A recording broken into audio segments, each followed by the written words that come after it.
একটা মানে ফিরে থেকে একজন আমাদের মানে সন্ত্রাসীরা আক্রমণ করছে, করার কারণে উনি মারা গেছেন। তো পুলিশে আমাদের এই মুহূর্তেও আজকে 5-6 দিন হয়ে গেছে গা, এবং তো আসামি একটা আসামি ধরতে পারেনি। আসামিরা এখনো গল্লি গল্লিতে চিপাচ্ছা ভাই, এখনো ঘুরবি করতেছে, কেন কেন ধরতে পারতেছে না? আমরা একজন ধৈর্য দিছি বিদায়, ওনারা একজন নিয়ে মানে খুব গাড়াগাড়ি করতেছে, কিন্তু পুলিশ এখন এত ব্যর্থ হবে কেন? পুলিশ যদি এত ব্যর্থ হয় তাহলে তো আমরা কার মানে বিশ্বাসটা কার কাছে ব্যবহার করবো? আমরা কি জানতে মানে সার পাইতেছি না, মানে গল্লি গলিতে সব জায়গাতে সন্ত্রাসীরা এখনো আছে, এখনো কে লেগে এখনো বাইরেরা সন্ত্রাসীরা ঘোরাফেরা করবে?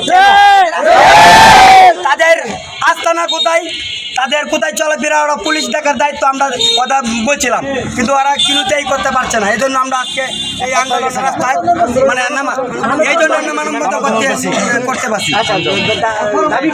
দাবি আমাদের একটাই,